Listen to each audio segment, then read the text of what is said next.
William Walker Atkinson's Mind Power. Chapter 6 was the Mentative Poles. This is Chapter 7, Desire and Will, in Fable. I herewith reproduce the Fable of the Mentative Couple, a bit of writing in a lighter vein, perpetrated by myself about a year ago. My excuse for writing this tale, and for reproducing it now, is that it carries with it a decided moral, and it teaches an important truth. It brings out the distinction existing between the motive and the emotive phases of the mind, and beneath its flippancy is concealed some good, sound psychological truth. I ask that you read it in connection with what I have just told you regarding the offices of the will, desire, imagination, etc. It will show you, in figurative style, the operation of the two poles of the desire-will. And it will show you how the emotive polar phase, if left unguarded by the protective faculties, will be led into all sorts of trouble. It will also show you how the protective faculty may be disarmed and overcome by a diversion of its attention from its task. There are several important psychological facts brought out in this little fable, and a number of important morals to be deduced therefrom. I trust that you will seek for the truth and the principles underlying the trifling words of the fable. Just as important truths may be conveyed in the fairy tales of the child, excuse me, so may just as important facts be taught by the fairy tale fable of the mentative couple intended for the grown-ups. Each of us, man or woman, has a mentative castle in which dwells a mentative couple, Volos and Emotione. And Volos often strays away, leaving Emotione unprotected. And the fascinating stranger often puts in an appearance, and Emotione often is beguiled by his wiles, and Volos often is fooled by having his attention and interest distracted by clever schemes, leaving Emotione unprotected again. So, while recognizing the value of Emotione, learn to keep Volos at home at the gate of the castle, and do not allow him to be sidetracked. Heed the advice of the wise man of the fable. There is an important lesson for you in this fable, if you will take the trouble to find it. The Fable of the Mentative Couple. Once upon a time, there lived in the land of Mentalvania, in a wonderful building called the Mentative Castle, a man and a woman called the Mentative Couple. They were happy, though married. They lived in harmony because they were useful to one another, and neither was complete without the presence of the other. And neither did his nor her best work unless the other was present and assisting. Well, now, the man was called Volos, which is the same as the English name Will. And the woman was called Emotione, which in the language of that country meant something like a combination of emotion, desire, and imagination. Now, the Chronicle informs us that these two people had natures entirely different from each other, as has been said.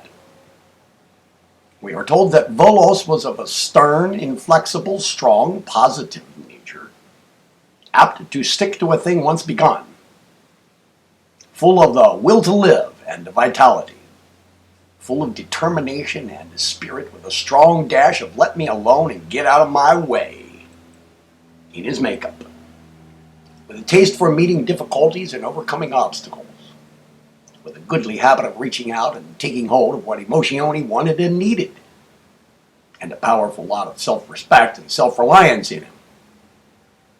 He was apt to be firm, although his firmness was not the stubbornness of the mule. His general keynote was strength, He was a good warrior and defender of his castle. But Emotione, she was of an entirely different type, temperament, and character. She was most impressionable, imaginative, emotional, credulous, fanciful, full of desire, curious, sympathetic, and easily persuaded. While Volos was all willing and thinking, Emotione was all feeling. Volos was a strong character, but lacked certain qualities that make for success. But these qualities Emotione possessed, and she supplied the deficiency in Volos. Volos had to figure out everything, while Emotione had intuition and jumped at a conclusion in a way remarkable to Volos, who couldn't understand the process at all. When he would ask Emotione for an explanation, she would say lightly, "Oh, just because," which answer would often provoke profane and irreverent discourse on the part of Volos. But nevertheless, he learned to respect these becauses of Emotione and found that they helped him in his business. Emotione would dream out things and see things a long way ahead, and then Volos would proceed to put these plans into operation. Volos couldn't see very far ahead of his nose, while Emotione could see miles beyond, and years ahead.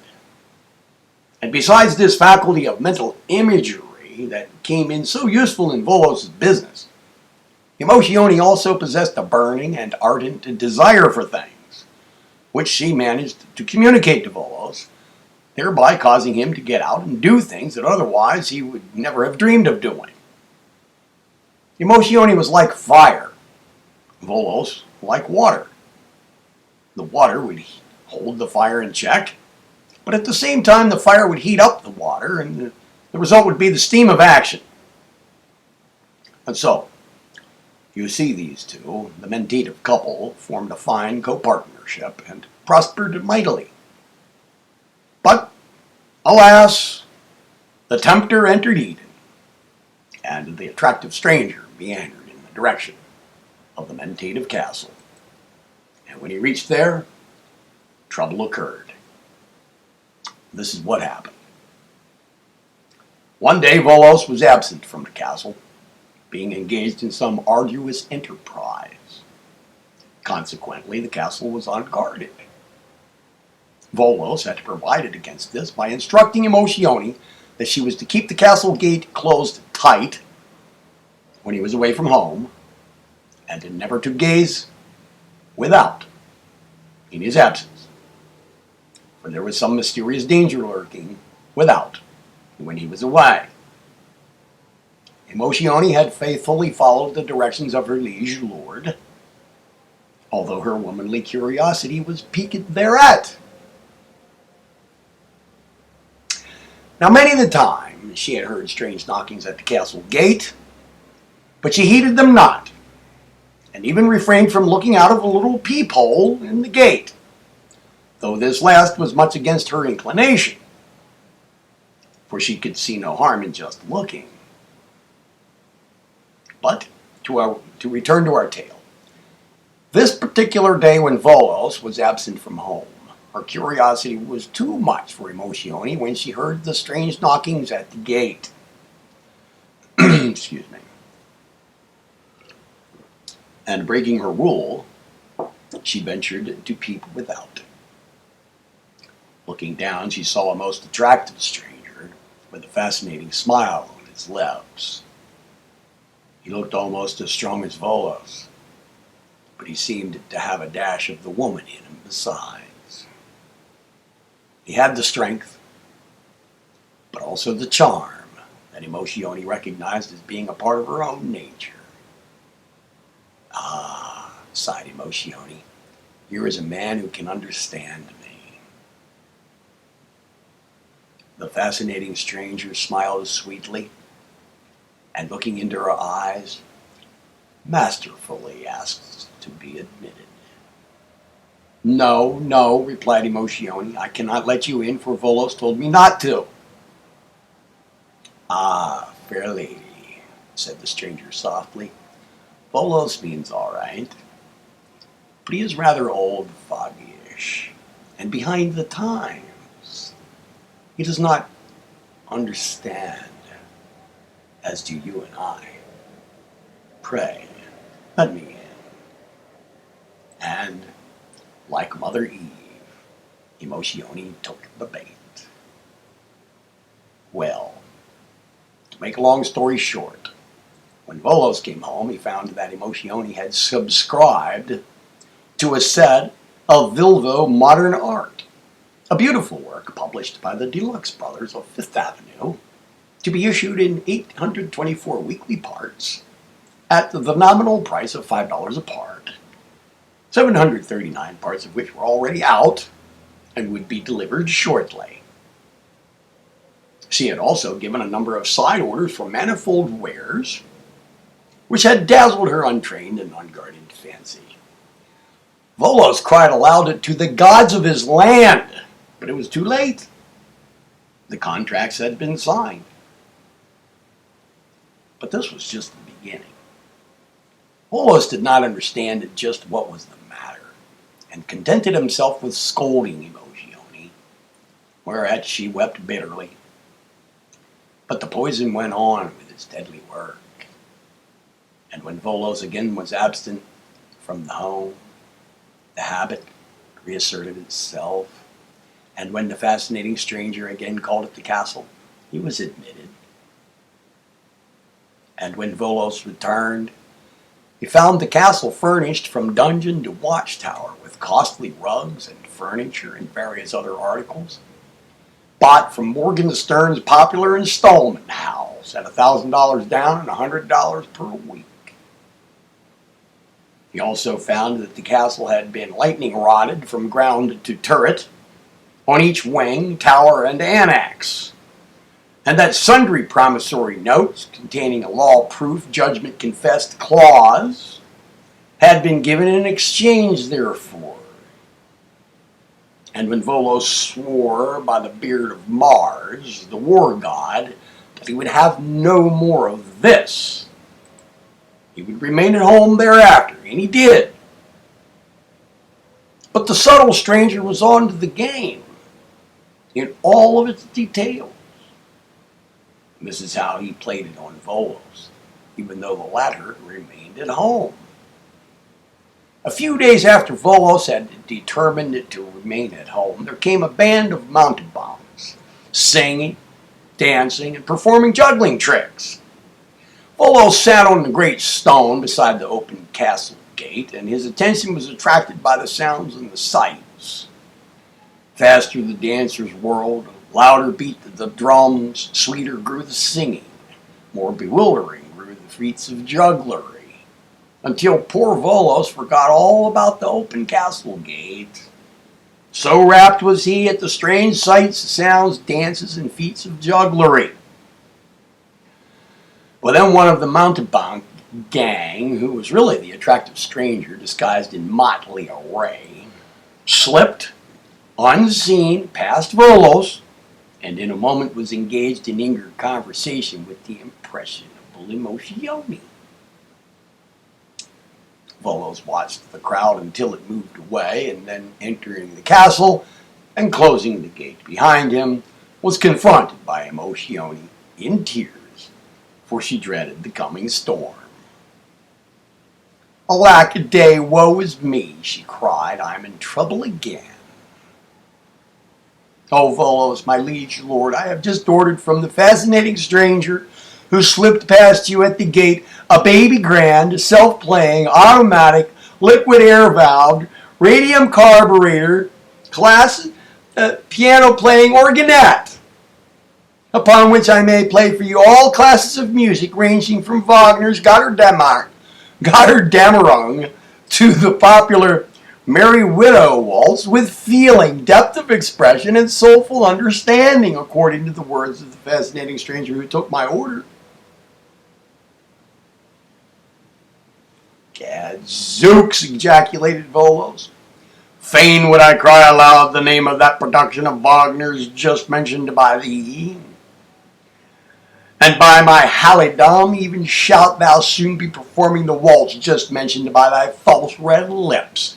Zounds of a truth, I have been stung again by that fascinating stranger. I must gaze no more upon these fleeting scenes of merriment and amazement, lest I again be decorated with the ass's ears. Aha! Volos is himself again, and the next time the fascinating stranger appears upon the scene, he shall be smitten hip and thigh with my trusty battle axe, and my snickersee shall pierce his foul carcass. But alas, even once more was poor Volos deceived and trifled with. Once more, poor Emotione, fascinated by the stranger. It came about in this way. On the day of his last undoing, Volos sat on the open step in front of the narrowly opened castle door. "No man shall pass me now," cried he. But fate willed otherwise. For as he sat there approached many people who took seat upon the steps before the gate, and engaged Volos in long, heated, and wearisome discourses regarding the outlook for the crops, the presidential campaign, the Japanese question, race suicide, the new theology, how old was Anne, the problem of the final outcome of the collision between the irresistible force and the immovable body, the canals on Mars, what Roosevelt will do with his big stick when his term expires, and many other weighty, interesting, and fascinating topics of general interest. Most agreeable were these visitors, and most considerate of Volos' feelings were they. And although they seemed to differ from him at the beginning of each argument, still they courteously allowed him to convince them, inch by inch, until they finally acknowledged that he was invincible in argument and invulnerable in logic. "'Tis passing strange," quoth Volos, "but nevertheless 'tis true that I always find myself on the right side of every question. And the wonder grows when they all admit it in the end. Verily, am I developing into a wise guy?" And pondering thus, he fell sweetly asleep from the rigor of the disputes, the flattering attentions shown him, the joy of the victory, and the exceeding amount of attention and interest he had expended. For human nature has its limitations, even in the case of one so strong as Volos. And while he slumbered, the fascinating stranger, who was really the leader of the argumentative visiting committee, crept into the house and unloaded upon Emotione a choice collection of gilt-edged mining stock. Pure gilt, all the way through, in fact. A bunch of flying machine bonds, and a 5,000 monkey power vestibuled drawing room observation car automobile called the Yellow Peril. And when Volos discovered what had happened, he wept aloud, crying bitterly, "Odds bones is death! Of cert am I Baron E.Z. Mark!" And thereupon he sent for the wise man, who dwelt in the next barony. The wise man came, and after hearing the story, said, "My children, yours is a sad case. But matters may be adjusted without a visit to Sioux Falls, and without the raising of the question of alimony. The trouble is as follows. Volos, without Emotione, has no desire or incentive to do things. He has no wants to satisfy, and therefore does nothing. He needs Emotione to supply the desire, and without her, he has no feeling. He's nothing but a hard-shell clam. Therefore, he needs her to supply the feeling, for verily, and of a truth, feeling is the spice of life. And without her, he has no imagination. He cannot see beyond the end of his nose. And what is life without imagination? Gadzooks, one might as well be a mummy. And on the other hand, Emotione without Volos is a consuming fire of desire, an unrestrained imagination, an intuitive faculty degenerated into the basest superstition, most deplorable credulity, and the idlest fancy. Volos has no desire, emotion, or imagination of his own, and Emotione has no will of her own. Verily, cannot it be seen by all that this couple needs one another in the worst way? Each alone is but an incomplete half. United they stand, divided they fall. In union alone is their strength for them. And more than this, each, without the other, falls a prey to the wiles of some fascinating stranger. We have seen how Emotione was fascinated and controlled by the stranger who gained access to the castle. But I have also seen, by my magic art, that when Volos was away from home on important business, and not having Emotione along to keep him straight, he fell a victim to the wiles of the desire and imagination of the fair stranger across the river, and did her bidding, and used his will to perform her tasks instead of those desired by his own Emotione. Verily, art these people quits with one another and should now begin over again. True it is that harmony will be theirs only when they are together. And this is the secret of the undoing of Emotione. Without the will of Volos to protect her, direct her, and advise her, Emotione allowed her desire, imagination, and emotion to run wild and unrestrained, and so she became so impressionable as to allow herself to be mastered by the will of the stranger, who took advantage of the same and gathered to himself many choice orders for things.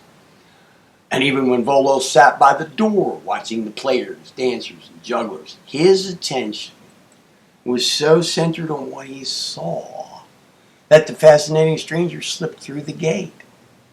It was even as if Volos had been absent from home. And again, when Volos allowed himself to become engaged in weighty discourse with the visiting committee, and used up his energy and force in argument and dispute with them, and when he permitted himself to be jollied into a false security by these united brethren of the Blarney Stone, he relaxed his vigilance and allowed himself to become tired, drowsy, sleepy, and so fell into a doze at his post. And the stranger again entered and took Emotione's orders for goods. And this then is the remedy, as my successor Lawson of Boston will say in the centuries to follow. This is the remedy. Each person of this meditative couple must stick close to the other. Volos must have no important business across the river, which will allow Emotione to be without a protector and advisor. And Emotione must stick close to Volos and satisfy her curiosity, imagination, emotion, and desire by setting him to work out things for her, to do things dreamed of by her, to get her things she desires, to express the things felt by her. This is the secret of success, dear meditative couple. Mutual work by desire and will, working in unison and harmony, each faithful to the other, each guarding the other from the fascinating strangers that beset each when separated. Now then, children, stick close to each other. And saying this, the wise man vanished from sight.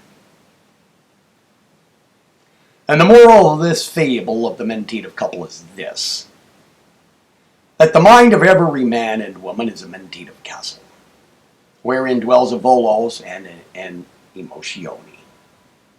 And what happened to the couple in the fable may happen and does happen to many in everyday life.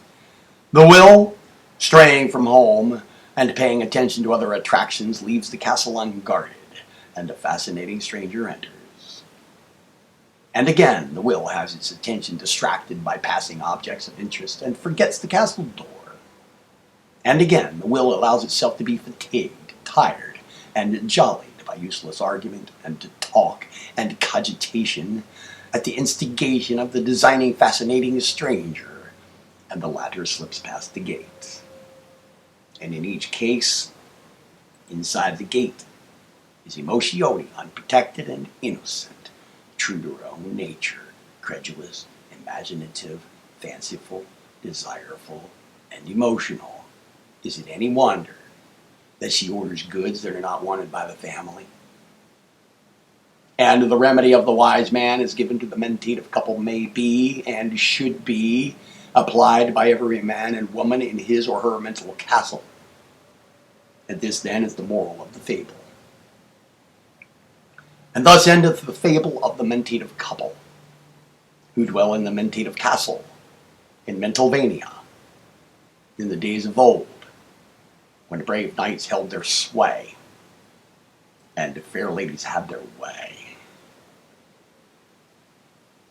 The end of the fable of the meditative couple.